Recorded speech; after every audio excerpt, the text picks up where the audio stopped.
Most real estate investors spend weeks analyzing cap rates, debt coverage ratios, and neighborhood comps, and then leave the single biggest threat to their returns completely uninsured. We're talking about a category of risk so overlooked that it has quietly wiped out landlords who did everything else right, from the underwriting to the rehab to the tenant screening. The catalyst here isn't bad luck. It's a dangerous assumption that a standard landlord policy covers everything a homeowner's policy would, just with a different label on it. Think of it like buying a car with no collision coverage because you already have liability, and only finding out the difference when you're staring at a crumpled bumper in a parking lot. The first gap that kills returns is loss of rental income coverage, which most investors either skip entirely or buy in amounts so small they're essentially decorative. If a fire, flood, or major repair forces your unit offline for 6 months, your mortgage doesn't pause, but without adequate rent loss coverage, your cash flow does. Then there's the vacancy clause, buried in the fine print of nearly every standard landlord policy, which can void your coverage entirely if a property sits unoccupied for more than 30 or 60 days. You bought a value-add deal, you're mid-renovation, the unit is empty, and suddenly the policy you've been paying premiums on is legally allowed to deny your claim. Flood insurance deserves its own conversation because the number of investors who skip it outside of designated flood zones is genuinely alarming. FEMA data shows that roughly 20% of flood claims come from properties outside high-risk zones, meaning the map gave you false confidence while the water had no idea it was supposed to stop at the boundary. Umbrella liability is the coverage that separates amateur landlords from operators who've actually been sued. A tenant slips on a wet stair, wins a judgment of $800,000, and your standard landlord policy caps out at $300,000. Congratulations.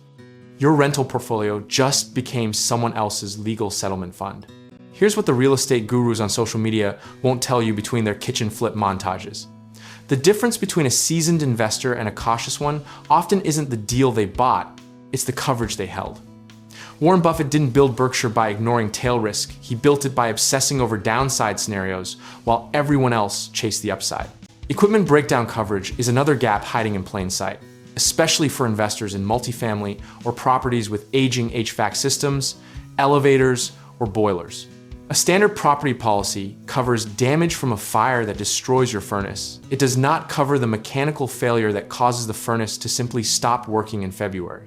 Workers' compensation is the one that really trips people up, because most investors assume it only applies to big commercial operations with W-2 employees. The moment you hire an unlicensed contractor who gets injured on your property and doesn't carry their own coverage, you may be personally liable for every medical bill and lost wage claim that follows. Sewer and water backup coverage costs almost nothing to add as a rider, yet it's excluded from virtually every base landlord policy and represents one of the most common and expensive claims in residential real estate. One clogged lateral line can flood a finished basement, destroy flooring, and trigger mold remediation costs that run into the tens of thousands of dollars, all of it uninsured if you skipped the rider. The historical lesson here is consistent and almost boring in how predictable it is. Investors who treat insurance as a cost to minimize get reminded eventually and expensively that it's actually capital preservation in disguise. Every market cycle produces a fresh batch of landlords who over-leveraged on acquisitions and underinsured on operations. And the pattern repeats because the pain is invisible until it isn't.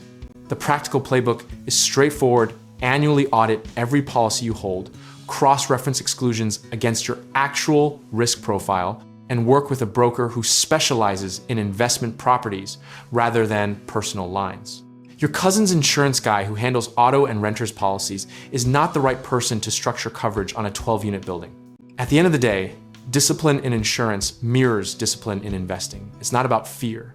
It's about staying in the game long enough for compounding to work in your favor. The investor who loses one property to an uninsured event doesn't just lose that property, they lose the time, the capital, and sometimes the confidence to go back and do it again. Real estate rewards the prepared and punishes the overconfident, and the gap between those two categories is often nothing more than a policy endorsement that costs less per year than a single month's rent. So check your coverage, close your gaps, and remember that protecting your downside is what makes the upside worth chasing.